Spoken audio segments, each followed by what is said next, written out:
je suis prête effectivement à évoquer à partir donc, des questions éventuelles que vous allez me poser. Ce cheminement d'écriture qui a commencé il y a maintenant plus de 40 ans.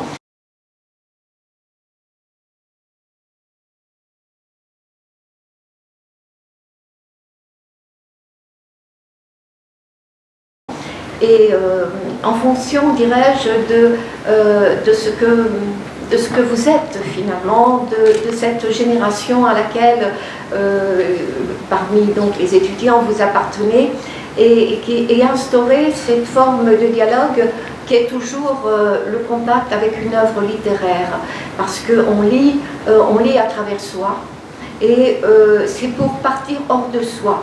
Mais au point de départ, c'est important qu'il y ait une sorte de ce dialogue du lecteur avec l'œuvre. Et donc l'écrivain n'est au fond, enfin moi je me ressens comme ça, comme un lieu de passage. Et j'ai rendu quelque chose par les mots qui est pas seulement une expérience, c'est un regard, mais je ne sais pas au fond quel impact a ce regard, comment c'est au fond, ça devient une sorte, dans le meilleur des cas, de viatique pour vivre. Voilà, donc j'attends un peu que s'instaurent ces questions. Et au point de départ, j'ai eu entre les mains, et j'en remercie donc Patrick Longuet, votre professeur, qui m'a envoyé le résultat d'un travail fait par 16 étudiants qui sont ici, je crois, et qui ont développé très librement à partir d'un de mes livres qu'ils avaient choisi, de traiter plusieurs questions, dont un peu une des questions qui m'a marquée, c'était voyez-vous une différence entre public et privé, parce que voilà, donc il y a un de mes livres qui évoque justement le fait que j'avais l'impression, petite fille de commerçant, qu'il y avait vraiment deux mondes. Il y avait le public. Ma mère était, comme je dis, une femme publique parce qu'elle était commerçante, et le privé. Et donc à partir de là, il y a eu toute une réflexion, parce que évidemment nous sommes dans l'ère du selfie, et donc de cette exposition de soi qu'on ne maîtrise pas vraiment.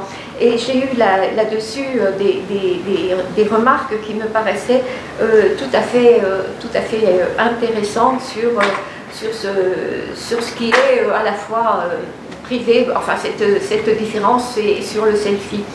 Et une autre question qui est évidemment tout à fait au cœur de mes livres, qui était qu'est-ce que la culture ? Qu'est-ce que pour vous la culture? Et c'est là peut-être que j'ai éprouvé peut-être plus de dissension avec ce que j'ai lu, parce que mais ça n'était pas le cas de toutes les remarques, que la culture c'était quand même c'était tout de même l'art, les tableaux, la musique, la lecture, etc. Mais il y a eu aussi évidemment cette conscience au fond et notamment que la culture c'était au fond tout simplement tout ce qui était transmis.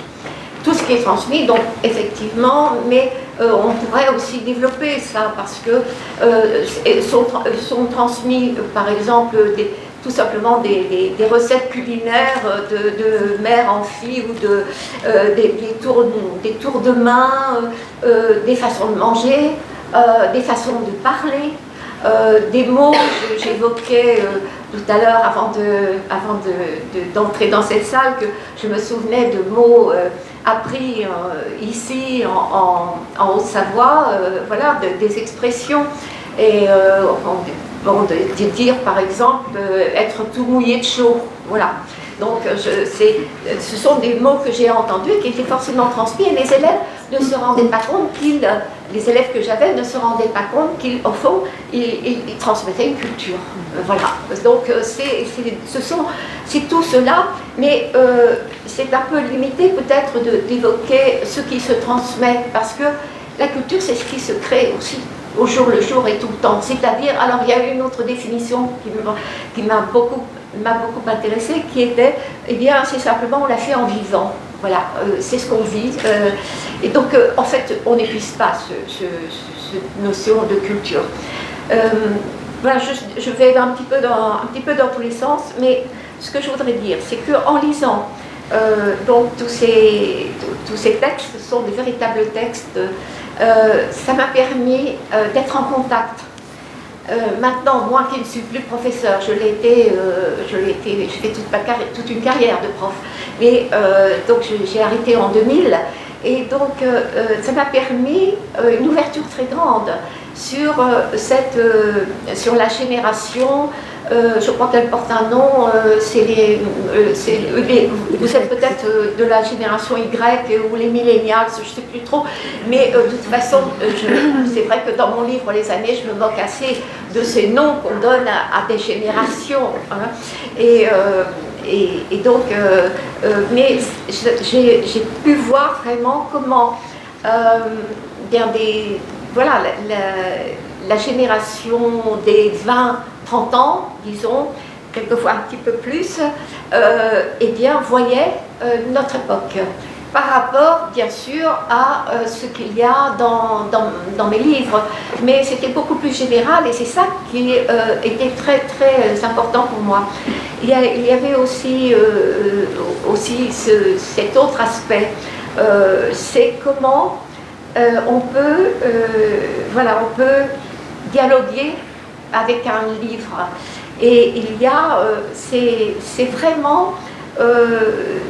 vraiment ce qui m'a marqué dans le rapport que j'ai lu, tout à fait intime. C'est-à-dire que j'ai appris beaucoup de choses, mais bien sûr, je ne vais pas les retenir et je ne vais pas non plus les mettre sur Internet, hein, rassurez-vous, sur votre vie personnelle, sur la vie personnelle, et vos inspirations, et aussi les choses de votre mémoire, le milieu familial, comment on voit son milieu social, et également ce qu'on nomme toujours de ce terme très vague, mais enfin les valeurs. Hein, voilà. Et tout cela c'était très émouvant. C'était très émouvant, et je ne sais pas si je pourrais citer ici, si ça ne fait pas trop, je veux dire, compte rendu de copie, voilà, je manque. Voilà, et de ces phrases qui m'ont particulièrement touchée. Alors ça, je me perds un petit peu dans mes notes là. Il y avait une phrase sur au fond, oui, une phrase de peut-être 3 filles ensemble, je ne sais plus, ou une seule, qu'au fond, ce qu'on avait vraiment en commun, là, c'était moi au moment où j'avais écrit, et elle au moment où elle lisait. C'est-à-dire juste ce rapprochement, ce moment clé qui est au fond l'essence de la lecture. Cette espèce de communication absolument invisible, mais qui rapproche et qui relie totalement. Et voilà, c'est ça. Et moi je pense à une phrase que j'ai lue chez Mylène Besson, la grande peintre qui vit ici, et dans ses notes disant « La beauté, c'est ce qui relie ». Et moi, je dirais que, effectivement, vous savez que la lecture, ça veut dire, en fait, lire, c'est relier. Voilà, le verbe légere. Donc, c'est relier. Et jamais je ne l'ai autant senti que dans ces textes qui évoquaient. Alors, je dirais, ça ferait très compte rendu de copie si je lisais des passages, alors je vais éviter, mais je suis prête à entendre toutes vos questions, et je pense aussi que vous, Patrick Plombier, vous en avez.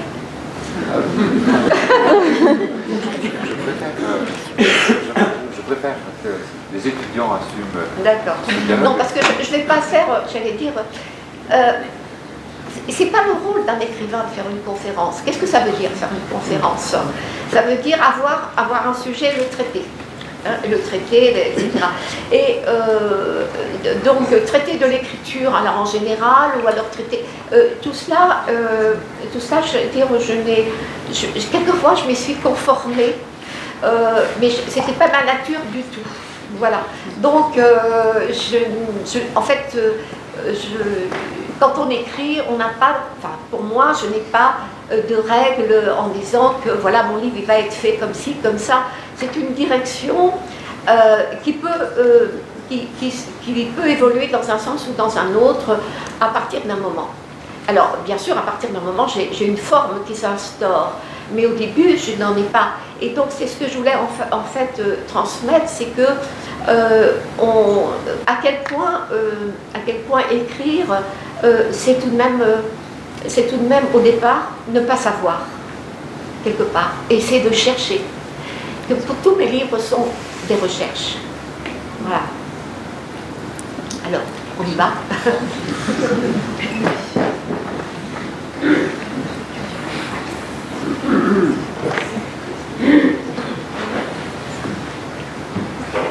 Bonjour mesdames, messieurs. Bonjour madame Ernaud. Alors nous avons lu La Place et étudié. Donc à travers La Place, j'ai ressenti votre besoin d'écrire sur votre père et d'honorer sa mémoire. En écrivant ce que vous appelez une autosociobiographie, vous construisez un ethos tiraillé entre l'individuel et le collectif qui se traduit de manière énonciative par un « je » que vous qualifiez de transpersonnel. À travers ce geste d'émancipation générique, vous vous autorisez en tant qu'auteur à placer votre père sur un terrain bourgeois qu'il ne comprend pas, à savoir la littérature. Je m'interroge quant à la nature de ce besoin d'écrire. Écrivez-vous à partir de l'individuel, c'est-à-dire de cette souffrance personnelle que génère le système hiérarchique des classes sociales pour aboutir au collectif, et ou, au contraire, écrivez-vous à partir du collectif pour saisir votre moi et trouver votre place? C'est une question importante. Alors, juste une petite remarque là au début, parce qu'elle est très condensée, hein, votre question. Voilà, pour écrire pour honorer mon père. Et alors là, en vous écoutant, je me disais, oh là, c'est très, voilà, c'est... bon, je n'étais pas dans cette posture-là, mais au final, après bien des années, et aussi en voyant les réactions des lecteurs, je pourrais dire que c'était pour que sa mémoire, peut-être pas la sienne, mais une mémoire collective à travers la vie de mon père, qui était, je vais résumer brièvement pour ceux qui ne connaîtraient pas le livre, qui au départ donc quitté l'école à 12 ans, qui a été ouvrier de ferme, ensuite a été après le régiment, comme on disait, on ne dit plus, puisque ça n'existe plus, après le service militaire, a été ouvrier d'usine, ensuite couvreur est tombé d'un toit, et puis petit commerçant, enfin il a continué d'être ouvrier à longtemps jusqu'à la guerre, et ensuite petit commerçant, très petit commerçant, comme on n'en voit plus maintenant, c'est-à-dire café, épicerie, oui peut-être, enfin non, dans les campagnes ça a disparu progressivement. Donc c'était pour témoigner en fond d'une vie qui a été celle d'une petite ascension sociale et qui a été aussi qui a été marqué par le plus souvent par la limitation, par ce que Pierre Bourdieu appelle la domination, à la fois économique, culturelle, et donc qui est souvent intériorisée. Et c'était effectivement c'est un destin individuel, mais c'est aussi ce qui était important pour moi, c'était justement d'avoir une certaine distance dans l'écriture afin de montrer que c'était pas seulement l'histoire de mon père, voilà, que c'était une histoire aussi. Alors il y a un va-et-vient entre l'individu et le collectif dans l'écriture, dans la phrase elle-même. Je donnerai un exemple de mémoire, hein, parce que je n'ai pas le texte sous les yeux, mais quand je décris mes grands-parents, c'est-à-dire les parents de mon père, comme moi j'étais enfant, je ne les ai pas connus, pratiquement pas mon grand-père et pas du tout ma grand-mère. Donc la description ne peut être qu'à travers des mots qui sont les mots de mon père. C'est-à-dire que je ne veux pas inventer. C'est là en ce sens que je suis hors du roman. Je n'invente pas, mais j'ai besoin de la réalité. Et la réalité, c'est celle qui est transmise par les mots. Est-ce que ces mots supposent? C'est ainsi que je sais que mon grand-père, on disait, il se louait dans les termes. Se louait. On est là en plein, j'allais dire, marxisme, c'est-à-dire qu'il donnait sa force de travail pour avoir de quoi vivre. Et c'était ce terme qu'on employait, se louer. Et alors également, je dis, mon père disait toujours, que son père ne savait ni lire ni écrire. Et c'était une répétition, ça, souvent. J'ai entendu ça tout le temps. Et c'était en fait, ça voulait dire que tout était suspendu, effectivement, à cela, c'est-à-dire à l'enseignement. D'où l'importance, évidemment, l'importance que pouvait avoir l'enseignement. Et c'est ça aussi que je veux démontrer. Par exemple, maintenant, l'enseignement, il est, voilà, on dit, bon, on sait qu'il n'est pas à la hauteur de ce qu'il devrait être, c'est devenu une priorité, mais est-ce que les choses finalement elles ont changé, mais est-ce qu'il n'y a pas un socle qui reste, c'est-à-dire la difficulté pour des gens qui ne sont pas nés dans des classes moyennes même, et qui vont se trouver très vite éjectés, comme le terme éjectés du système scolaire, et donc la plus grande difficulté à trouver leur place dans la société. Et je reviens à ce que je disais, c'est-à-dire que lorsque j'écris La Place, c'est toujours de me tenir, de tenir le destin, ce que j'écris sur mon père entre individuel et collectif. Alors c'est pas simple. C'est pas simple. À un moment, je sais que je me dis, mais voilà, j'ai envie aussi de parler de choses personnelles, mais je ne le fais pas. Je ne le fais pas, c'est en quelque sorte, il y a une forme aussi de... cette distance que j'ai dans l'écriture, ça correspond aussi à une distance par rapport à quelqu'un qui m'a été très proche et que je n'ai pas envie, de livrer tous les détails qui montreraient que voilà, il était un bon père à mon égard et j'étais une bonne fille à son égard ou pas, voilà. Mais je mets ce qui est très important.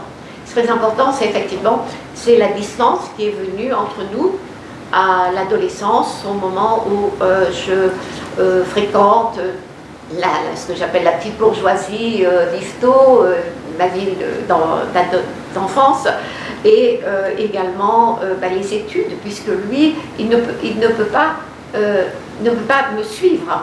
Voilà. Donc, et il n'y a rien dans la mémoire, il n'y a rien de plus difficile plus touchant, que de dire quelquefois, quand je revenais avec des questions un peu difficiles, vous savez, on avait des devoirs, même en primaire, des devoirs à la maison, question d'entendre mon père me dire, mais tu sais, nous parce qu'il englobait ma mère, nous, on n'est pas allé à l'école, on ne peut pas te répondre. Et bien sûr, quand j'étais enfant, mais ça m'a marqué. Et dans la mémoire, je me dis qu'au moment, je me mets à sa place, et au moment où il dit ça, je pense que c'est une souffrance. Donc voilà, au fond, c'est avec tout ça que j'ai écrit le livre. Alors, je me suis peut-être un petit peu égarée dans différents sens, mais oui, vous m'avez posé comme question, est-ce que vous avez écrit en partant en quelque sorte du collectif pour aller vers l'individuel ou bien à partir d'une souffrance individuelle vers le collectif. Et vous avez compris peut-être en m'écoutant que c'est à partir d'une souffrance individuelle vers le collectif. Voilà. Merci pour votre réponse. Donc, toujours dans la même œuvre, La Place, vous privilégiez un récit distancié, sans jugement ni affect, sans prendre le parti de l'art, avec une écriture dite du constat qui témoigne admirablement les rapports ambivalents avec votre père, qui est à la fois fier et méfiant à l'égard de la littérature qu'il ne comprend pas. En dépit de ce parti pris stylistique, l'émotion se retrouve à chaque page. Comment expliquez-vous qu'une écriture simple en apparence puisse donner une grande émotion et par conséquent devenir de l'art? Je crois, en tant que lectrice, en tant que lectrice de romans, de toutes sortes d'ouvrages, que si l'auteur cherche à montrer l'émotion, à vouloir donner les signes de l'émotion, eh bien, c'est tout le contraire qui se produit. C'est-à-dire qu'à ce moment-là, le lecteur il est submergé par une émotion qui n'est pas la sienne. Il faut que, sans doute, c'est au lecteur de ressentir s'il y a là quelque chose d'émouvant ou pas. Voilà, entre le trop et le moins, je choisis toujours le moins. Merci pour votre réponse. Je laisse la parole à mon condisciple. Je ne fais pas partie de la génération Y. Non, je sais,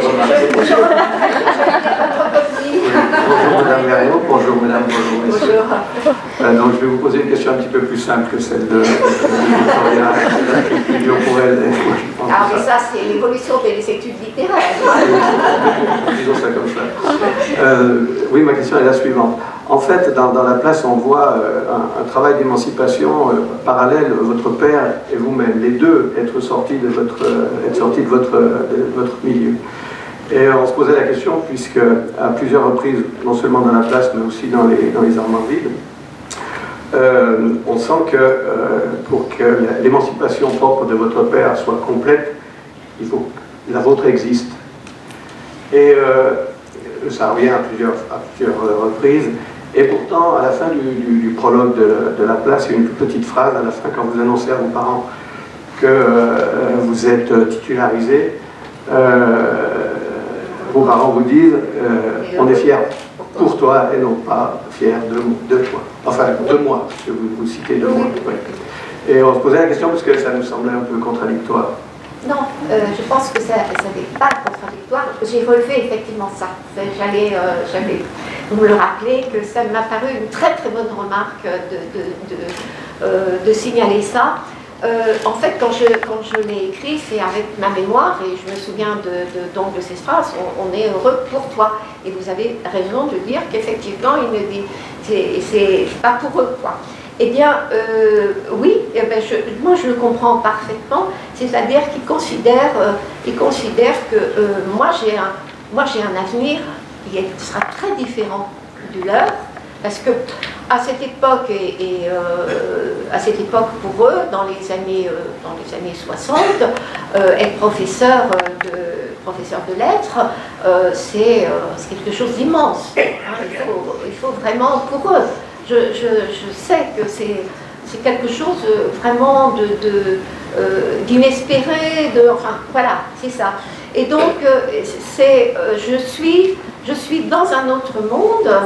Pour eux, j'ai un avenir et eux, ils ont leur, je veux dire, ils savent très bien que, voilà, c'est pas seulement une question d'âge, voilà, mais en même temps, moi j'ai pris aussi ça, on est heureux pour toi, ça convenait quand même qu'ils étaient heureux, hein, voilà, donc je crois que c'est important, mais je crois que il faudrait peut-être mettre cette phrase avec, je crois, à la fin, c'est que, à la fin, je dis qu'il était, j'ai pas la phrase en tête, mais qu'il était au fond fier que je sois entrée dans le monde, ce monde qui l'avait dédaigné, lui. Voilà. C'est-à-dire, c'est tout le, je veux dire, c'est toute au fond, peut-être la douleur de la séparation des mondes sociaux, c'est que dans cette hiérarchie, il y a cette fierté du dominé d'être reconnu par le dominant et qu'on retrouve, voilà, je veux dire, allez, on va prendre un exemple tout bête et tout présent. Voilà, le président de la République, Emmanuel Macron, fait un grand débat et alors, vous savez, s'il choisit, voilà, il serre une main et c'est bon Dieu lui-même qui a serré la main, quoi. C'est ça. Et c'est cette fierté d'être reconnu par le dominant. Bon, vous avez compris que moi, je n'en éprouve aucune. mais c'est ça. Alors que si on y pense, il y a au départ, eh bien, tous les hommes, voilà, tous les hommes sont égaux, comme commence le contrat social, l'homme est né libre, mais j'ajouterais égal, et partout, il est dans les fers. C'est le début du contrat social de Jean-Jacques Rousseau. Et au nom de cette égalité, c'est cette fierté d'être reconnu par celui qui est dominant qui enfin qui moi ça mettait une sorte de souffrance. Et dans la place il y a aussi le fait donc l'homme que j'épouse, donc il a cette condescendance vis-à-vis de mon père. Il a une forme d'attitude condescendante dont mon père ne s'aperçoit pas. Et c'est ça qui est effectivement voilà. Alors vous direz, mais pourquoi écrivez-vous là-dessus, puisque votre père, de toute façon, il s'en est pas aperçu, donc il n'en a pas souffert.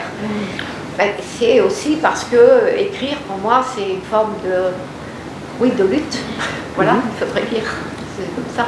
Voilà. De lutte contre les inégalités, contre les représentations, contre les hiérarchies instituées. Presque beaucoup de mes livres sont là-dessus, que ce soit le point de vue de la domination masculine, par exemple, ou bien dans les représentations instituées, vous avez par exemple que les supermarchés, hypermarchés, c'est des lieux. Ce sont des non-lieux, même ça a été écrit, ce sont des non-lieux, donc des lieux à fuir. Or, il n'y a pas de lieu plus fréquenté que les hypermarchés. Bon. Et donc, c'est pas seulement d'un point de vue. Donc, pour moi, c'est un lieu intéressant. C'est un lieu à voir comment ça fonctionne. Et c'est devenu un sujet naturel pour moi d'écriture. Voilà. Là, je diverge aussi. Pour ma part, j'ai étudié votre roman Les Armoires vides, Paris. Donc ça raconte l'histoire de Denise de 7 ans qui vit avec ses parents épiciers, et puis qui, en rentrant à l'école, découvre un autre monde. On a parlé dans l'introduction de l'attachement à la littérature. Et quand Denise arrive à l'école, cet attachement à la littérature provoque en elle un détachement face à sa famille. Vous écrivez dans le livre que le corps se fend, elle est partagée entre ces deux mondes. Il y a un souci de ressemblance, autant avant elle se sentait ressemblée à ses parents, et cette ressemblance s'efface. Vous allez même jusqu'à écrire, Denise, en parlant de ses parents, ils ne m'ont rien appris. Du coup, ma question est de savoir si ce besoin de ressembler aux choses que l'on aime, aux personnes que l'on aime, est-il forcément lié à la capacité pardon, pas à la capacité, mais au fait de se sentir digne, de pouvoir écrire, de pouvoir lire des grands auteurs, quand bien même on ne leur ressemble pas. Ce souci de ressemblance et du coup de s'autoriser à faire partie d'un monde qui ne nous ressemble pas. Si je repars des armoires vides ou d'un autre livre qui s'appelle Une femme, ou même La femme gelée, c'est-à-dire beaucoup de mes livres, il y a effectivement d'abord que c'est ça, quand on est dans un milieu, dans une famille, c'est que évidemment on acquiert dès le sein ou le biberon la façon de vivre et on a envie, ou du moins on est façonné par le milieu, par la famille dans laquelle on est, et ce besoin aussi, moi je crois que dans les armoires vides j'évoque que j'ai vraiment les mots et les manières de ma mère, par exemple, donc ça produit, il y a un moment où à l'école, justement, on veut me débarrasser de cette culture populaire, si on peut dire les termes comme ça. Et puis, il y a aussi dans l'acquisition, je suis une très très grande lectrice, et effectivement que je me rends compte qu'il y a, qu'on n'habite pas, on n'habite pas le même monde chez moi et dans les livres, ni à l'école, vous voyez. Et donc, c'est ça qui produit en fait le déchirement, et c'est là où je veux en venir, c'est que je suppose que c'est dans ce déchirement, ou cette déchirure-là, que quand j'écris, au fond, à quelques moments dans quelques livres que ce soit, ou même dans mes intentions d'écrire, je me situe là, dans cette déchirure-là. C'est-à-dire dans ce monde ces manières, ces paroles, cet être que représentait ma mère et aussi mon père, tout cela qui était très très fort. Il ne faut pas oublier que je suis enfant unique, donc tout cela qui va au fond, je ne peux pas, quelque part, je ne peux pas me détacher. Je ne peux pas me détacher, non pas de l'amour paternel ou maternel, c'est pas ça. Je ne peux pas me détacher du monde qui les englobait, et qui était d'ailleurs aussi celui du petit commerce et du quartier dans lequel nous représentions, au fond, peut-être l'élément aussi un petit peu privilégié par rapport au monde ouvrier. Et donc, je ne peux pas me détacher, mais en même temps, j'ai acquis, et je suis, la littérature, pour moi, elle m'est rentrée dans le corps très jeune, mais avec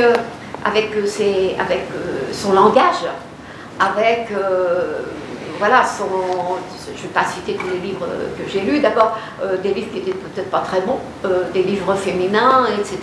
Mais ensuite, donc, Sartre, Camus, et puis beaucoup d'autres livres.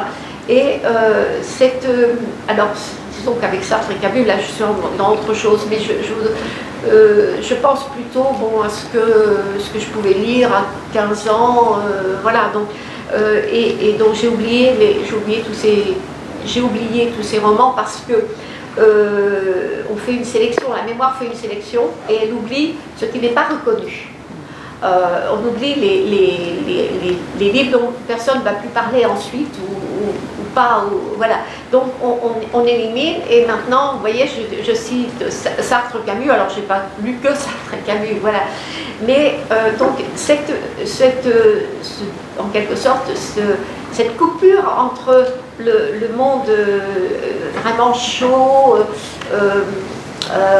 voilà, le premier monde, et puis celui de la littérature, ça reste sans doute, je dis, c'est au cœur de ce que j'écris, c'est dans cette écriture, par exemple, de ce que j'ai appelé l'écriture plate. Alors évidemment, c'est pas tellement le terme qui aurait convenu, mais je l'avais employé comme ça parce que je voulais dire simplement qu'il n'était pas une écriture qui cherchait à être justement de la phrase, la période, vous avez peut-être appelé les périodes de Chateaubriand, etc. Donc il y avait une forme de brutalité dans l'écriture de la classe.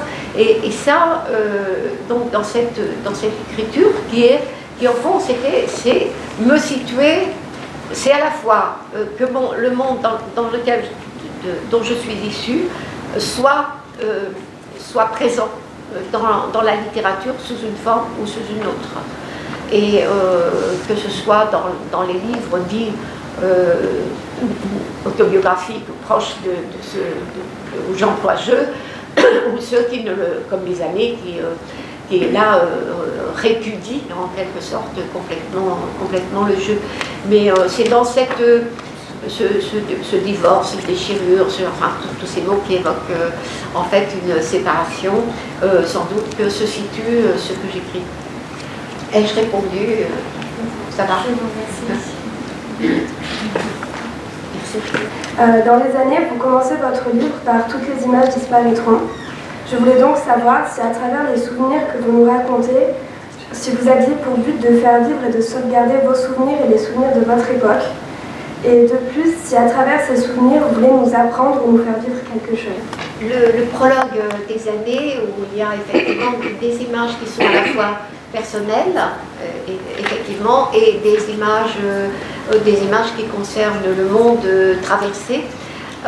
Il y a, c'est en quelque sorte, c'est comme une sorte de matrice de ce qu'est le livre. C'est-à-dire que je vais écrire ce livre à travers des souvenirs qui sont personnels, mais qui sont jamais seulement personnels, et qui sont liés à l'époque, qui sont liés. Ce livre a été écrit donc sur beaucoup d'années et il a été publié il y a 10 ans maintenant. Mais bon, un simple exemple, c'est en balayant, parce que je travaillais comme ça, en balayant mes souvenirs période par période. Et donc, donc des souvenirs de l'après-guerre, je retrouve un souvenir qui est l'opération des amygdales. J'étais opérée des amygdales. Et immédiatement, je revois comment ça se passe, et ça ne se passe plus du tout comme ça maintenant. Et donc, c'est un signe d'époque, si vous voulez. Donc, je vais inclure ça dans d'autres signes de l'époque qui font que ça fait revivre en quelque sorte une époque. Mais je suis partie d'un souvenir individuel. Voilà. Donc, c'est sa façon d'écrire, et dans laquelle je n'ai pas besoin d'utiliser le jeu, puisque de toute façon, le jeu, il est contenu dans le nous ou dans le on. Voilà. Je crois qu'il y avait une deuxième partie à votre question que Vous avez répondu un peu. J'ai un peu répondu aux deux. Et c'est tout? Oui. Moi, j'ai deux questions à vous poser sur votre livre Mémoire de fille. Et donc la première est la suivante. Quand vous racontez votre expérience à la colonie S, vous soulignez souvent la séparation entre l'imaginaire romanesque de l'adolescente que vous étiez et la réalité. Et donc, pour vous, où y a-t-il du romanesque? Est-ce que c'est seulement dans l'imaginaire? Comment dois-je prendre votre question à partir d'une manière générale?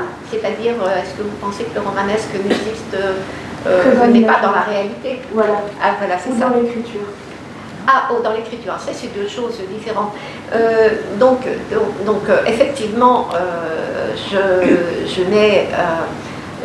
j'insiste beaucoup sur la dimension imaginaire que je peux avoir de l'amour, de l'avenir dans ce livre, et que le choc avec la réalité est d'une violence, c'est un catapulte, c'est effrayant. Voilà, donc alors est-ce que le romanesque, alors c'est... je dirais que oui, que le romanesque c'est lié très profondément, c'est lié à la littérature, oui, et ça peut être lié au cinéma aussi, hein, je veux dire, c'est donc lié à des je crois que il me semble que la catégorie romanesque existe à partir du moment où le roman existe, ça vient de là quand même. Et donc, à partir du XVIIIe siècle, on peut parler, et c'est pourquoi Flaubert donc, évoque dans Madame Bovary ces romans qu'elle lit, que Madame Bovary lit sans arrêt, et Emma est nourrie au roman, et on pourrait dire aussi que Annie Duchesne, dans Mémoire de fille, elle est nourrie au roman, et c'est donc une catégorie littéraire, hein, bien sûr. J'évoque notamment Les Misérables de Victor Hugo, avec voilà, tout ce que Victor Hugo écrit de l'amour et que je trouve absolument sublime. Alors je continue de trouver sublime, sauf que effectivement le choc avec la réalité a été intense. Toujours dans Mémoire de fille, vous dites qu'il vous arrive de penser à la mort pendant la rédaction de votre livre, et je me demandais en quoi pour vous écrire peut amener à réfléchir à la mort.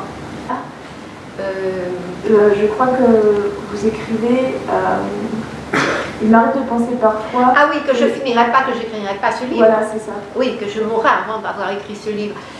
Oui, absolument. Absolument. Donc, c'est vraiment,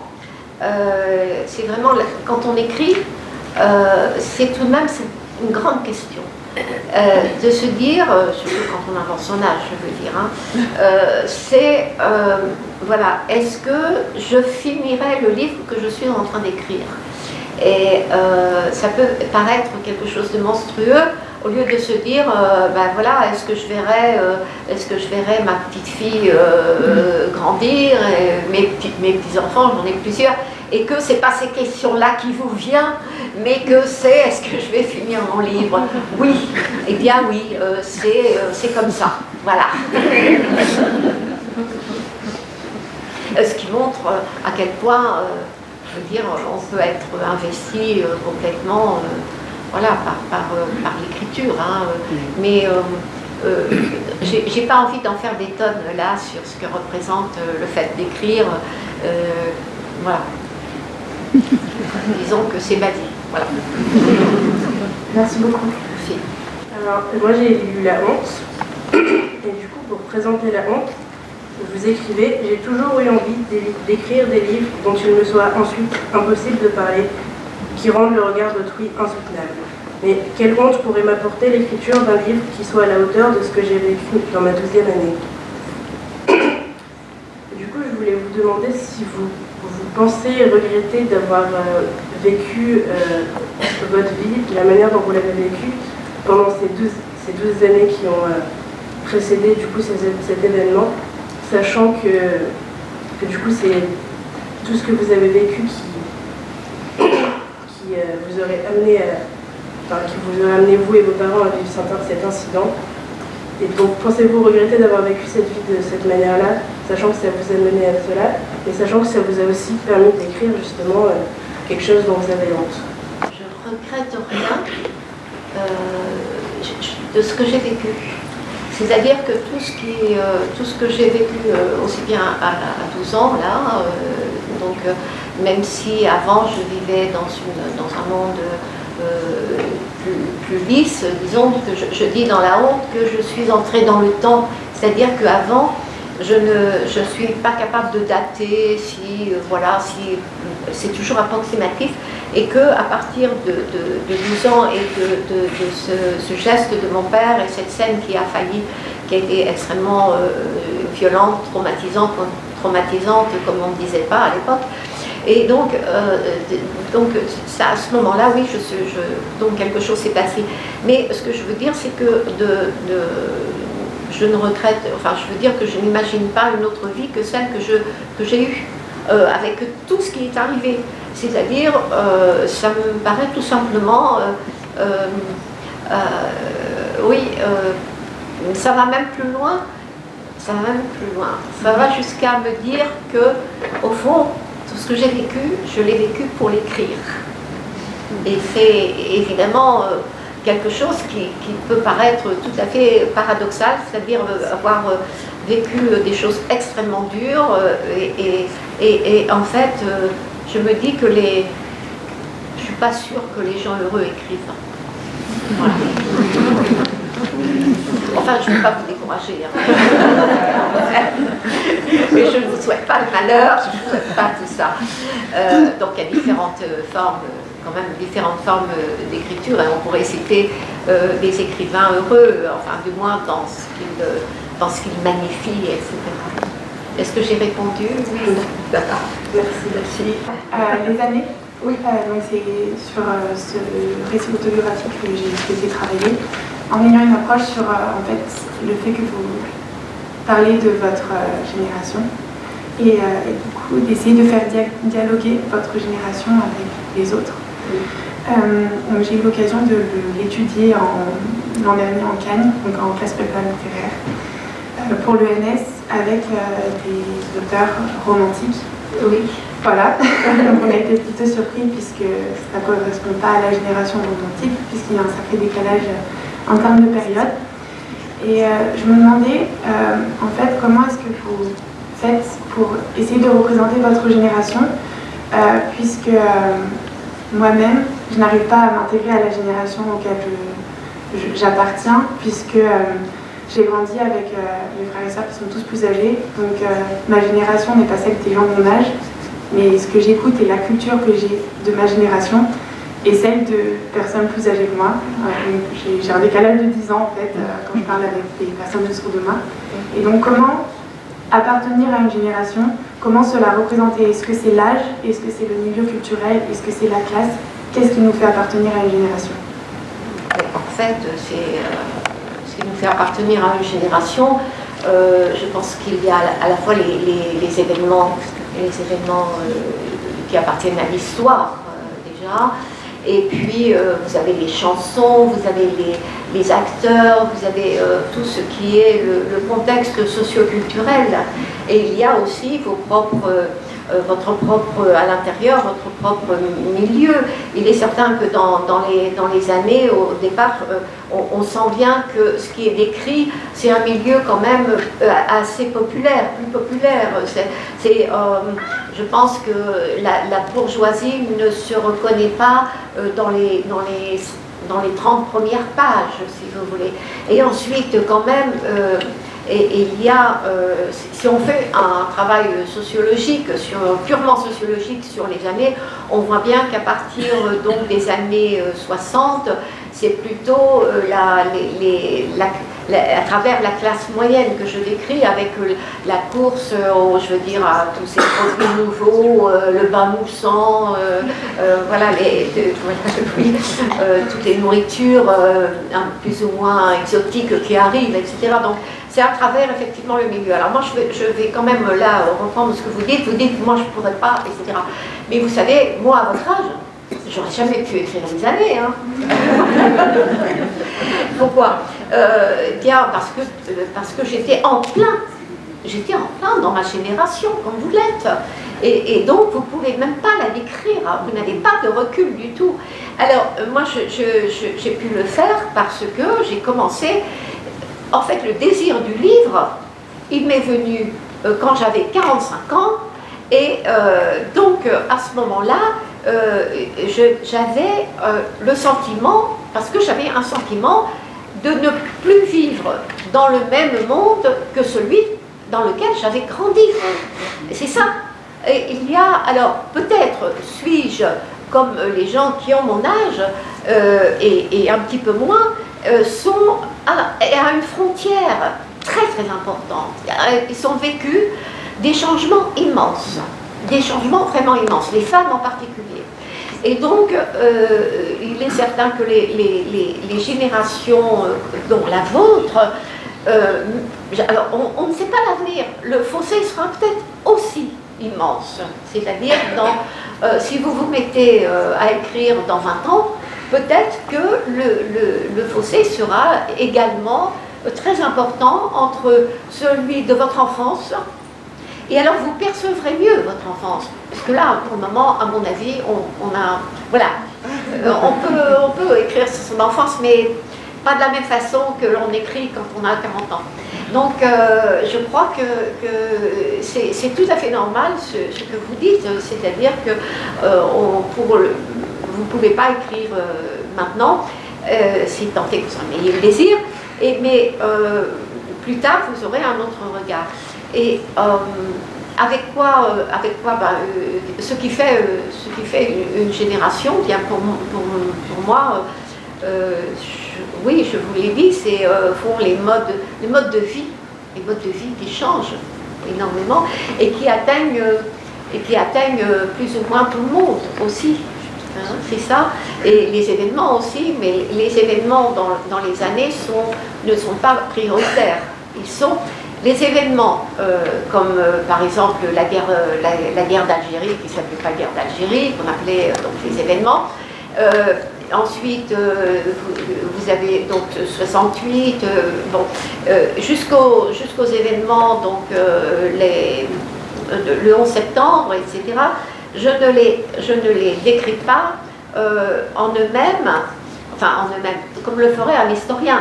Mais voilà, c'est pas du tout comme un historien, mais la répercussion, la façon l'onde que ça donnait, à la fois personnellement et dans les gens de manière générale.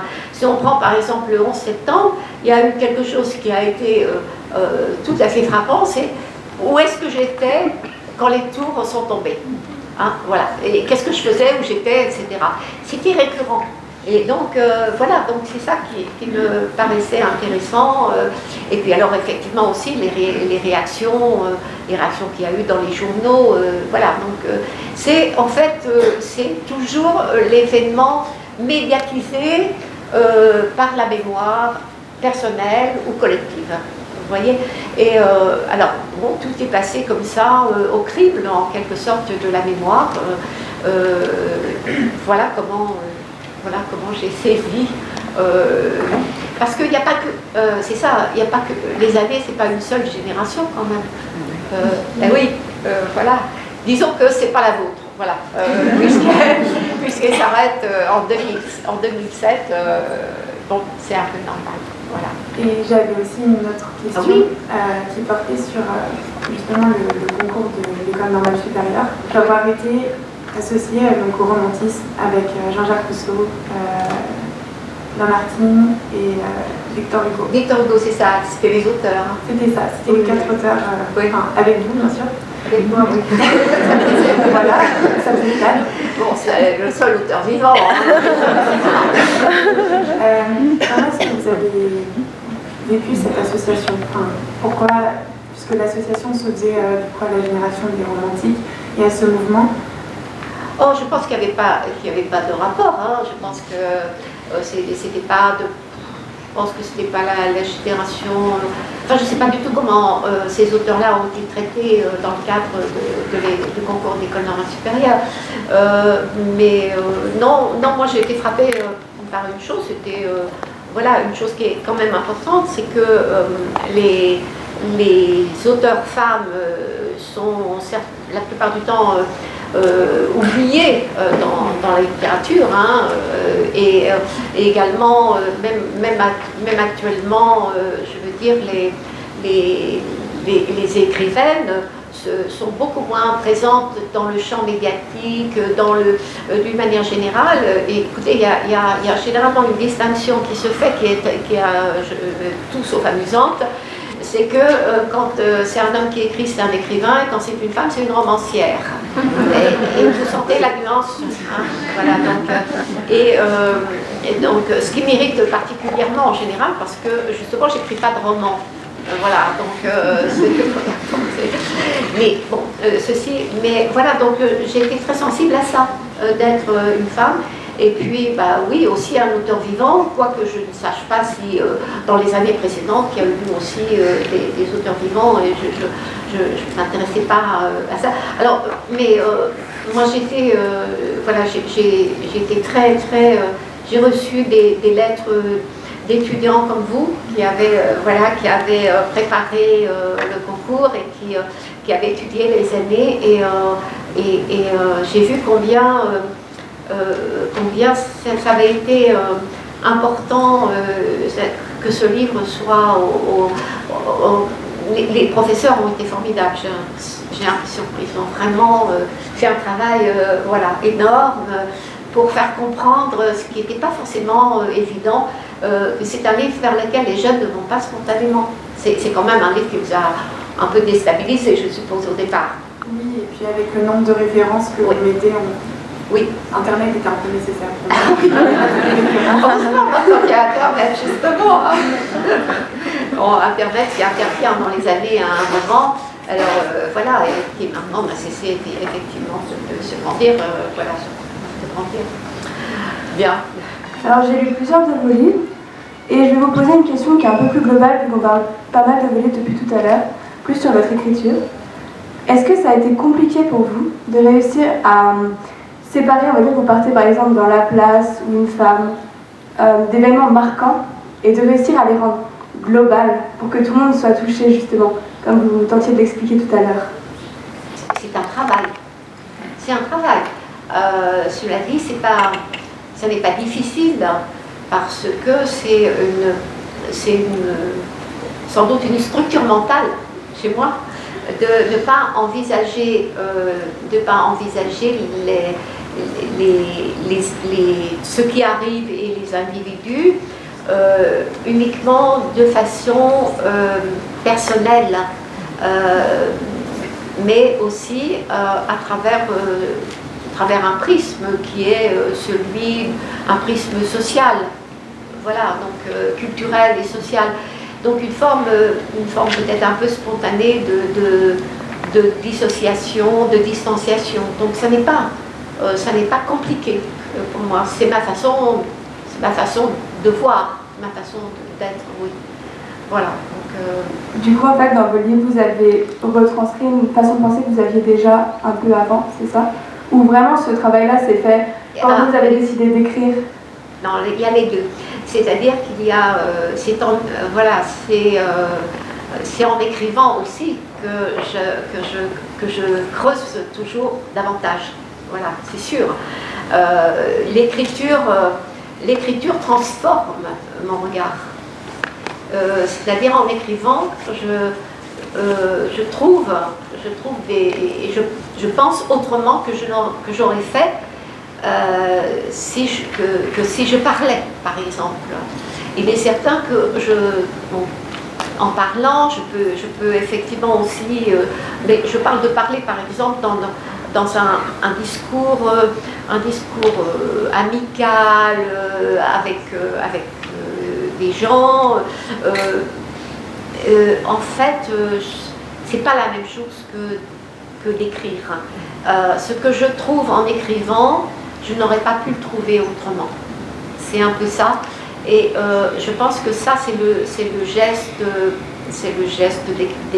d'écrire. Ça peut être le geste de peindre. Ça, voilà, c'est ça. C'est ça en fait. Alors j'avais une question qui englobe la totalité de vos livres.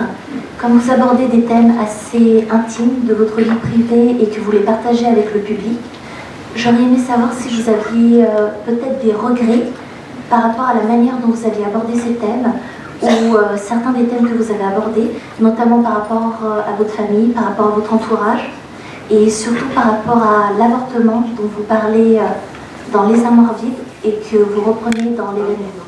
Voilà. Alors, non seulement je n'ai pas des regrets, mais j'en ai au contraire presque de la fierté. Voilà. Non, non, alors par rapport donc, l'événement donc, qui rapporte l'avortement, c'est là que je peux parler de fierté, dans la mesure où ça reste effectivement un sujet qui est toujours d'actualité. Je trouve qu'au contraire, d'avoir décrit très très précisément par deux fois, donc une première fois à l'intérieur, c'était pas le sujet principal dans Les Armoires vides, c'était le cadre. C'était le cadre du livre qui se présente comme un roman.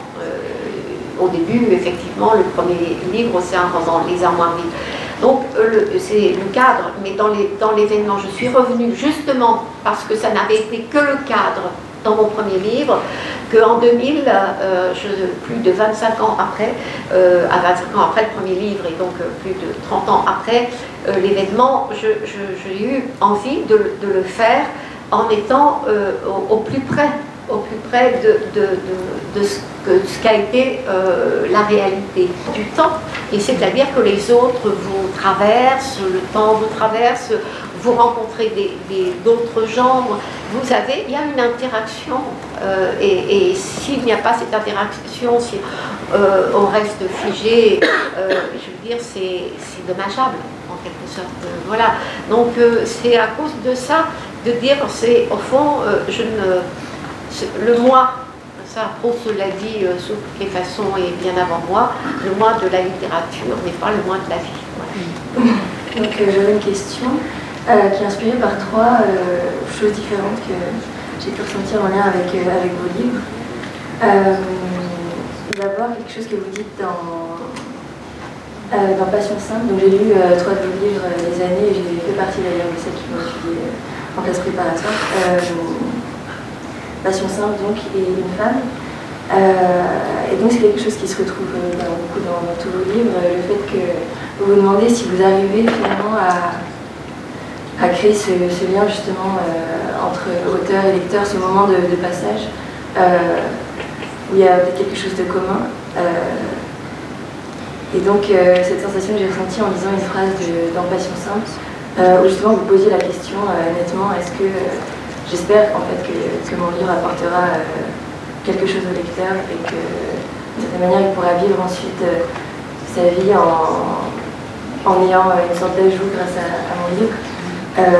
Et donc c'est un passage que j'ai trouvé extrêmement important et aussi amusant d'une certaine manière parce que j'avais vraiment cette impression que effectivement c'était réussi, en fait, que c'était quelque chose d'évident de mon point de vue de lectrice en tout cas, que ça fonctionnait. Et d'autre part, une question qui est aussi inspirée par ce que vous avez dit à plusieurs reprises en répondant il y a quelques instants, qui est qu'effectivement vous n'aurez pas pu écrire par exemple Les années à notre âge parce que évidemment le retour qu'on a sur une expérience donnée est très différente au cours de la vie, et donc je me demandais justement ce que vous considériez comme étant vrai, comme étant cette réalité que vous cherchez à sauver, il me semble. C'était la première partie de ma question. Et d'autre part, justement par rapport à cette réalité que vous cherchez à donner, à retranscrire dans vos livres, quel est le moment choisi pour l'écriture? Parce que j'ai l'impression justement dans tous les livres, il y a une différence. En fait, par exemple dans Passion simple, on a l'impression que c'est écrit simultanément à l'événement presque. Et par exemple dans Les années, c'est vraiment un retour qui se fait sur quelque chose de passé. Rebondir sur votre dernière question. Effectivement, il y a des temps différents dans l'écriture. Passion simple n'a pas été écrit en même temps. C'est le journal qui a été écrit en même temps, que c'était vécu. Passion simple a été écrit, mais avec un délai très, très court après le départ de S. ou non, passion simple, oui. Donc, voilà. Et donc, et également, donc, pour écrire la place, j'ai mis du temps après le décès de mon père, bien sûr, et puis, en revanche, après la mort de ma mère, j'ai écrit vraiment, mais 8 jours après. Donc voilà, il y a des alors souvent quand c'est écrit très vite après, c'est que là il y a quelque chose du sentiment qui est submergent et qui fait que l'écriture va être quand même une réparation personnelle presque de pouvoir. Alors que lorsqu'il y a un grand délai, c'est là, je veux dire, les choses se complexifient beaucoup. Mais ça ne veut pas dire quand il y a un grand délai comme Mémoire de fille, puisque le délai là est immense, qu'il n'y a pas eu des essais auparavant ou du désir de l'écrire. Simplement la forme, parce que c'est ça, toujours écrire, c'est quand même trouver une forme, que la forme ne me satisfaisait pas. Et donc que j'abandonnais soit au bout de quelques pages, soit comme pour Mémoire de fille, au bout de une cinquantaine de pages. Également pour La Place, où j'avais commencé par un roman et que j'ai également abandonné. Donc voilà, il y a cette temporalité de l'écriture est effectivement variable, voilà, sans que je puisse en dire davantage. Maintenant, le rapport au lecteur, oui, c'est l'idéal. Je ne sais pas si c'est la phrase que j'utilise dans Passion simple. L'idéal, c'est que le lecteur pense, voilà, c'est qu'une phrase lui vienne et qu'il ne sache pas de qui elle est, ni rien du tout, mais qu'il se l'applique. Hein, c'est ça. Voilà, oui, c'est ça. Et je crois que c'est ça aussi, donner la transmission, la culture, c'est-à-dire qu'on utilise effectivement on utilise pour se penser soi, des façons de penser, une forme, une façon de penser qu'on a lu ou entendu quelque part, car je veux dire, on vient au monde sans savoir parler, et voilà, et tout est culture, hein, tout est, voilà, on acquiert, et c'est ça sans doute l'utilité, si on peut dire, et la force de la littérature, c'est celle quand même de mettre des mots sur des choses qu'on a ressenties et qui restaient floues. Voilà. Et il n'y a pas forcément qu'un mot, on en mettra d'autres ensuite, mais c'est ça, je crois, qui est important, et de faire. J'avais relevé dans une c'était le commun, ce qui était le commun. C'était au moment où voilà, il y avait un commun au moment où vous lisiez, je ne sais pas si c'était vous ou quelqu'un d'autre. Non, c'est pas vous, mais ça n'a pas d'importance. Et ce moment où on lit, et ce qui est commun entre deux personnes qui ne se connaissent pas du tout, mais rien, mais il y a quelque chose qui voilà. Qui était la honte. Et donc ma question serait plutôt, en tant que personne qui est consciente et qui a un certain éveil par rapport aux complexités des rapports sociaux, notamment comme vous l'avez dit par rapport à l'impact de la violence sociale et à sa construction dans le quotidien et dans l'environnement, est-ce que du coup cet éveil vous a permis en tout cas à titre personnel d'éviter donc de subir cette violence sociale ou de l'imposer sur d'autres personnes? Ou est-ce que c'est quelque chose d'inévitable et où même le fait d'être conscient de son existence ne permet pas donc de l'éviter? Je crois qu'on peut agir, si, je pense réellement. je pense qu'à partir du moment justement où on est conscient de la violence sociale, qui est une notion justement qui émerge depuis pas si longtemps que ça, alors qu'elle a déjà été déjà présente et analysée il y a plus de 30 ans. Voilà. Donc c'est sûr qu'on agit différemment ou bien cette conscience-là ne peut pas ne pas produire des effets. C'est ça. Et si vous me permettez de rebondir sur l'actualité, ce qui m'a frappé dans le mouvement des Gilets jaunes, par exemple, c'est que d'un seul coup, il y avait il y avait des tas de discours, certainement les gens ont entendu par, voilà, mais eux-mêmes, à un moment, ils ont saisi, ils ont compris. Ils ont pris conscience de ce qu'était justement cette violence symbolique, de le fait également de comment il y avait des hiérarchies qui leur étaient imposées et toutes ces choses que, en fait, ça fait quand même bien longtemps, mais qui n'étaient pas découvertes par eux-mêmes. Et c'est ça qui fait que, en ce sens, c'est un mouvement extrêmement nouveau, qui est venu vraiment de la vie donnée, de la vie elle-même, et non pas imposé simplement comme un savoir, mais comme vraiment une prise de conscience. Voilà. Alors, est-ce qu'il faut conclure ou... Oui.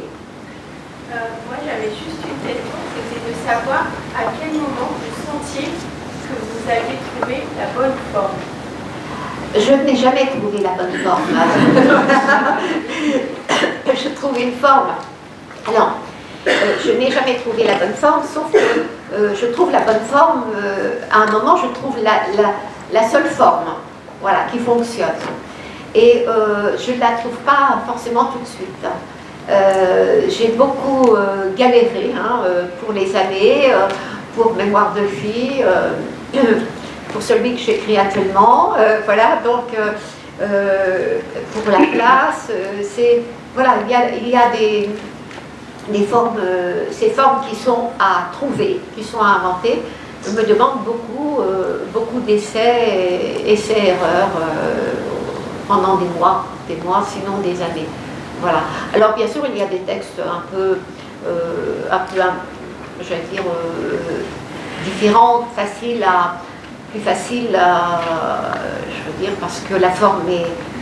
Oui, la forme, c'est la forme du journal, par exemple, que ce soit tous les livres, journal du dehors, la vie extérieure, Regarde les lumières, mon amour sur les hypermarchés. Donc la forme du journal extérieur, ça en fait c'est une forme qui existe déjà. Donc pour moi il n'y a pas de recherche. Il n'y a pas de recherche, c'est juste l'écriture au jour le jour qui compte. En revanche, même ce texte très bref que j'ai écrit sur la sœur qui est morte avant ma naissance, qui s'appelle L'autre fille, il y avait quand même une composition et le choix de l'adresse, comment parler de ma sœur, et j'ai utilisé le tu, voilà, donc c'était pas prévu forcément au départ, hein. Mais les livres, au fond, les livres qui m'ont demandé qui me demandent plus de recherche, Passion simple en fait partie, hein. Je veux dire, c'est quand même cela auquel je suis foncièrement le plus attachée. Voilà, c'est ça, c'est là. Disons que la recherche d'une forme, complètement innovante comme les années, à la fois c'était un grand péril là. Lorsque je l'ai apporté à l'éditeur, je me disais que jamais, peut-être jamais, il voudrait le publier, quoi. Je pensais que les gens ne comprendraient pas ce que j'avais voulu faire. Et c'est là où justement on ne peut pas se fonder en écrivant sur des attentes supposées du public. Écrire pour plaire à un public, c'est la pire des choses. Voilà. Rapidement. Bon, j'ai entendu des mots comme rupture, divorce, séparation par rapport à votre Je ne vous entends pas non plus, moi. On a entendu beaucoup parler de séparation, de divorce entre votre milieu d'origine et le milieu vers lequel vous avez évolué. Une grande question qui en comprend deux finalement. Qu'est-ce que vos parents vous ont transmis? Et est-ce que réussir signifie forcément trahir? Alors, ce que mes parents m'ont transmis, c'est évidemment immense. Je veux dire, c'est immense. Je ne vais pas commencer. L'un et l'autre m'ont transmis d'ailleurs de façon différente. Je veux dire, mon père, je n'assimile pas mon père et ma mère dans une sorte d'entité. Mais je vais pas commencer. Je veux dire, de ma mère, je pourrais dire plein de choses, puisqu'elle m'a transmis absolument. Donc, je veux dire, oui, j'ai vraiment ce sens d'une transmission, mais j'allais dire, même mes livres témoignent de cette transmission. Quand j'écris un livre comme une femme, quelque part je pourrais dire, comme Colette disait de Sido, c'est mon portrait au fond que je vais faire. Voilà. Donc, voilà. Donc, je peux pas dire ici, je le dirai moins bien. Voilà. C'est toujours comme ça par rapport à l'écrit. Donc, mais est-ce que réussir, c'est trahir? Pas dans tous les, je pense pas. D'abord, c'est ce terme réussir qui pose problème. Voilà, c'est ça. Qu'est-ce qu'on réussit? Mais je sais que c'est une question. Oui, c'est pas qu'une question, mais je vais répondre très très différent, d'une façon très différente. La réussite, dans la mesure où pour moi, je l'ai vécu comme une séparation et une forme de trahison. Elle m'a rendu comptable de quelque chose. Au fond, l'écriture étant comme ce que j'emploie à propos de Passion simple, d'avoir écrit comme un don reversé. Et l'écriture, pour moi, c'est un don reversé. C'est comme le don. Au fond, quel est mon héritage? Mon héritage, c'est un héritage de travail, l'héritage transmis des parents, aussi de souffrance sociale,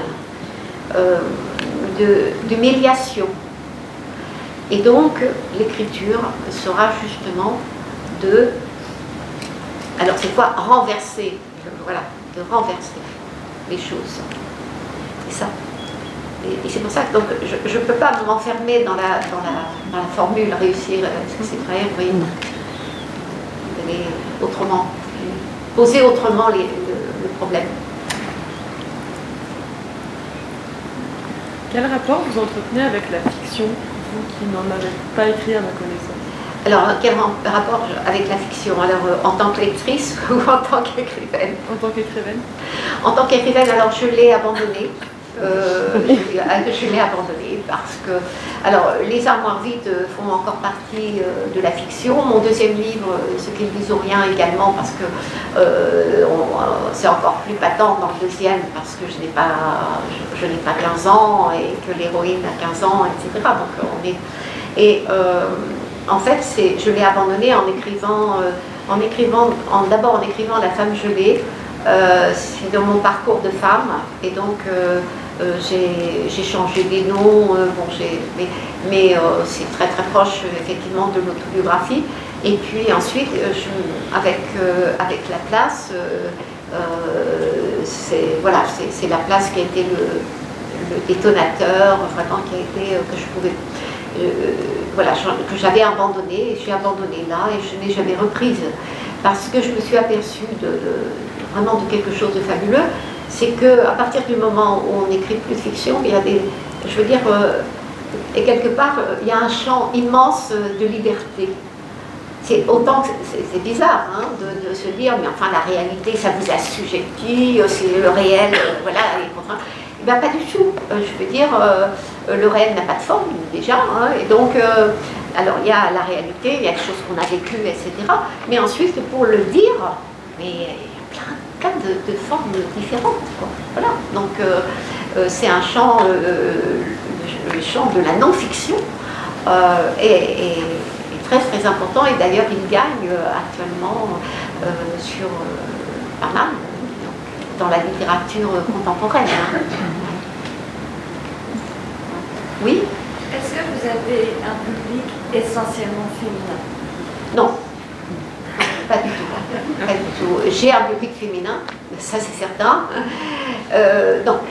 Alors le public est vraiment extrêmement divers au point de vue âge et au point de vue sexe, au point de vue genre. Voilà. Donc, alors il y a des livres qui sont plus particulièrement lus par des femmes et d'autres qui sont plus lus par des hommes. Et alors, on peut citer que voilà, la place, c'est vraiment voilà, complètement masculin-féminin. La femme gelée, c'est vrai, et l'événement, ce sont des livres qui sont davantage lus par les femmes. Mais, alors, Passion simple, alors ça a été extraordinaire parce qu'à partir des lettres que j'ai reçues, il y avait plus d'hommes qui m'écrivaient que de femmes. Passion simple. Voilà. Et qui commençaient toutes les lettres par cette phrase que j'ai bien retenue. Aussi étonnant que ça puisse certainement vous paraître, c'est un homme qui vous écrit. Et alors, évidemment, je pensais, mais les écrivains hommes, combien alors reçoivent-ils de lettres de femmes qui disent aussi étonnant que ça puisse vous paraître, c'est une femme qui vous écrit, il n'y en a aucune, certainement. Voilà, parce que voilà. Et donc, on mesure l'écart de représentation qu'il peut y avoir de la femme écrivain. C'est-à-dire, voilà, elle écrit pour les femmes, quoi. Elle écrit pas pour nous. C'est ça que ça veut dire. Alors que nous, femmes, nous avons été habituées dès l'enfance à lire, voilà, et à nous identifier, à des personnages garçons dès l'enfance, hein, voilà. Et apparemment, ça pose problème. Et donc, vous voyez qu'on le chemin est long pour bousculer les stéréotypes intérieurs, liés à l'écriture en particulier. Oui. Bonjour. Je ne suis pas votre lectrice, madame. J'ai jamais lu. J'entends pas. Alors,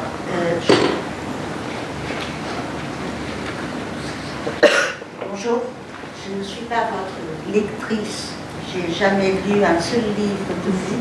J'accompagne une amie, Mélanie, que elle est votre lectrice. Moi, j'ai voulu connaître d'abord la femme, l'individu, et avant de connaître votre plume. J'ai noté tout au début, vous avez dit, la beauté, c'est ce que relie. Il y a reliure dans relie. La littérature, vous avez dit, relie les gens. Reliure, encore une fois, le livre. Vous avez dit la connexion entre le lecteur et l'écrivain, je dirais la constellation. Les yeux des enfants avec des mots de l'adulte, et cela, c'est une description d'une situation passée. Vous avez dit, se louer. Moi, j'ai une question. Vous avez parlé de l'ouvrage. L'ouvrage, pour ma mère, analphabète, c'était le point de croix. Et la croix, c'est aussi la signature, la sienne. Ma question est, écrire c'est une forme de lutte, vous avez dit. Pour moi, écrire c'est une force de lutte. Est-ce que pour vous c'est un défi? Si c'est un défi? Oui. Au départ, je pense que c'était un défi. Oui. C'était un défi puisque j'ai retrouvé dans un carnet écrit quand j'avais 21 ans, j'écrirais pour venger ma race.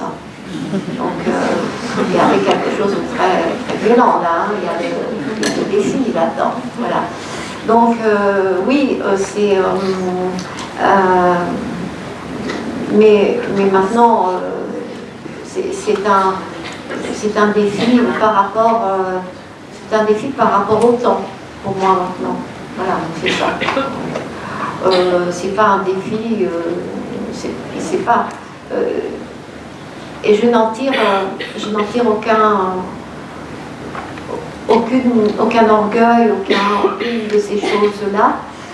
Simplement l'impression de remplir une espèce de contrat avec quoi mes ancêtres, mais enfin, voilà, je ne sais pas, ou même par rapport à ce que j'ai éprouvé dans des classes, quand j'étais professeur, dans des classes, j'étais 10 ans dans l'enseignement oral, hein, après j'étais dans l'enseignement par correspondance, mais dans des classes, voilà, des situations d'inégalité culturelle là, qui pouvaient m'atteindre et donc dont j'ai le souvenir. Donc c'est, oui, c'est même, j'allais dire, c'est une sorte peut-être, oui, que j'ai reçu un mandat, un peu, voilà, le mandat, alors le mandat c'est familial, social, voilà, donc c'est un peu ça. Alors vous avez parlé d'ouvrages, oui, alors les ouvrages comme votre maman, alors là, j'ai jamais été, oui, mais les ouvrages traditionnellement féminins, je n'ai pas été élevée là-dedans, voilà. Et le point de croix, ou non, la croix, la signature de votre mère, donc je comprends. Mais je voudrais revenir sur vous avez voulu connaître la femme. Moi, je pense que c'est, j'allais dire, c'est presque pas nécessaire de connaître la femme, puisque la femme, elle nous échappe aussi. Quand même. Vous voyez que l'apparence corporelle, comme on dirait. C'est écouter, entendre, oui, comprendre au-delà de tout ça. Peut-être, mais vous savez combien de déceptions de lecteurs en venant voir leur écrivain favori, hein, il y en a souvent. Donc, et voilà, je pense que c'est que ce qui est important, c'est ce qui se tisse ou pas entre un texte et le lecteur. Voilà, c'est ça qui... Et en fait, c'est quand même pour ça qu'on écrit. C'est parce que d'abord on va me lire, mais aussi c'est parce que on sait que ce qu'il y a dans le texte, c'est autre chose que ce qu'on peut transmettre par la parole, la conférence ou même l'enseignement. Voilà. Donc, c'est une autre vérité, que c'est quelque chose d'autre. Et que c'est ça, et que ça va être reçu différemment par les lecteurs. Combien voilà. Encore hier soir, un lecteur me disait « il faut que je vous parle, la place, moi j'ai trouvé que vous étiez dur avec votre père, que vous étiez critique du monde, etc. Et voilà, donc j'ai reçu quelque chose que, voilà, qui me semblait qu'il n'était pas dans mon livre, mais pourquoi pas, voilà. Vous voyez? Oui. Vous avez parlé de venger votre race. Édouard Louis est très attaqué aussi parce qu'il veut venger sa race. Alors, je t'entends qu'une partie. Édouard Louis est attaqué.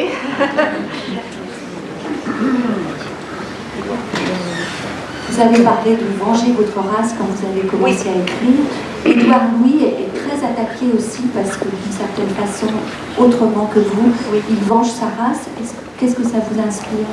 Ah ben, beaucoup de plus que de la sympathie, je veux dire, oui, bien entendu. Je pense qu'il fait actuellement donc un travail donc important et j'espère qu'il va continuer de le faire. Voilà, oui, absolument.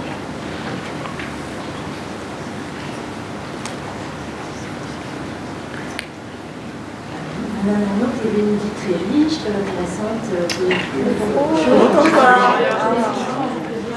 Pourquoi il était si important pour vous d'écrire Mémoire de fille que vous avez publié en 2016? Votre vie a été pleine d'événements, de périodes très intéressantes. Pourquoi on revient sur les 17 ans? Pourquoi c'est ça?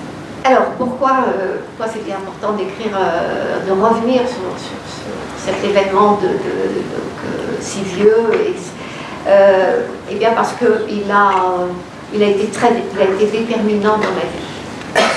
C'est vraiment déterminant dans ma vie. Et ce que je montre, parce que on s'est beaucoup focalisé, bien entendu, sur la scène sexuelle de Mémoire de fille, mais c'est aussi important la suite, c'est-à-dire l'espèce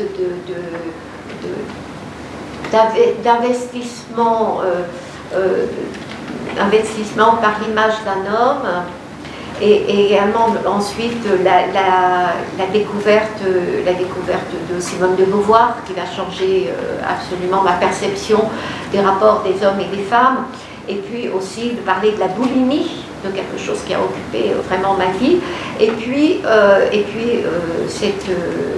ce désir de rien d'abord, désir de rien. Donc pendant 2 ans, ça a été quelque chose d'épouvantable. Et puis à un moment, je pense que c'est venu comme ça, comme vraiment je n'avais pas avant le désir vraiment. J'ai eu le désir, je vais écrire un livre. Je vais écrire, et c'était une décision ferme. Voilà, je vais écrire. Et donc, si vous voulez, je relis, parce que pour moi, les deux sont liés, c'est-à-dire l'écriture, et puis cette histoire-là, cette aventure-là, voilà. Les deux sont liés, non pas... et c'est absolument fou, je veux dire, il y a quelque chose qui m'a semblé toujours fou, c'est-à-dire que en écrivant, ça me paraissait tout à fait étrange, c'est comment quelqu'un qui se souvient peut-être même pas du tout de moi, pour qui j'ai été l'affaire d'une semaine dans une colonie de vacances, a pu déterminer, je veux dire, le courant d'une existence et le choix de l'écriture. C'est quelque chose qui est voilà. Et donc c'est bien la vie qui nous mène. C'est-à-dire, voilà, c'est le hasard. Il y a beaucoup de hasard dans la vie. Voilà. Oui, ça a quelque chose de fou. Voilà. Et donc d'ailleurs, ça c'est mon éditeur a demandé, par exemple, quand je dis que je cherche sur Internet, voilà, je suis de mon époque aussi, je cherche sur et que je le retrouve, avec il fait de ses noces d'or. Voilà. Je vois la photo. Je le reconnais sur. Je le reconnais bien.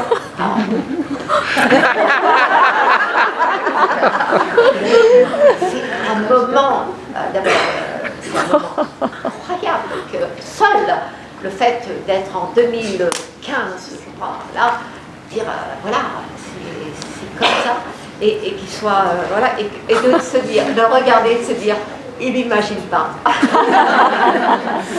Alors chez Gallimard, on m'a demandé surtout d'enlever tous les signes qui pouvaient faire qu'on arrive sur Internet et le retrouver. Voilà. Mais oui, et bon, même si ça me faisait, ça m'ennuyait un petit peu, quoi, de certains détails, voilà, il ne fallait pas mettre le nom de la région, il ne fallait pas mettre... Bon, je ne peux pas vous le dire parce que vous iriez chercher. Voilà, je repense à toutes les...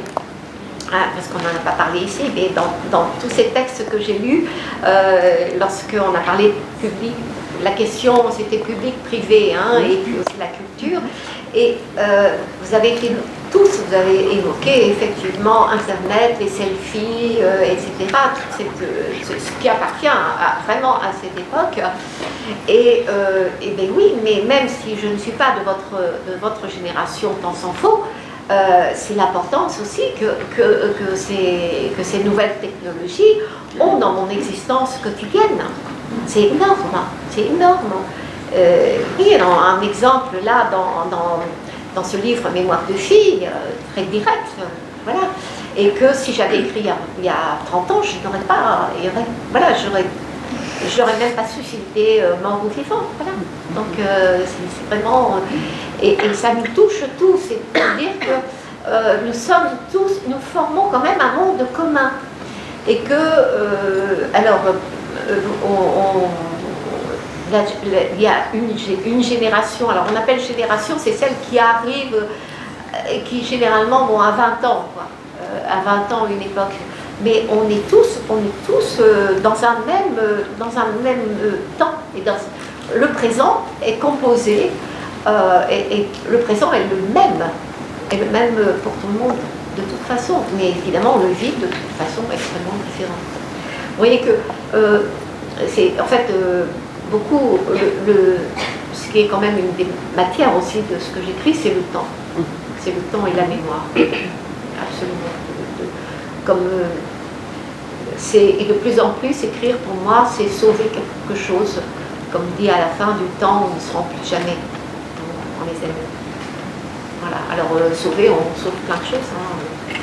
Du petit détail, de l'hypermarché, voilà, aux sentiments, aux choses qui sont de la culture.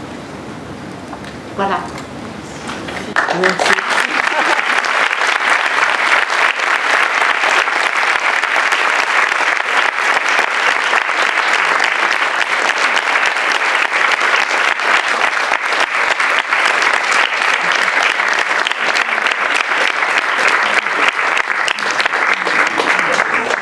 Alors, je suis contente, voilà.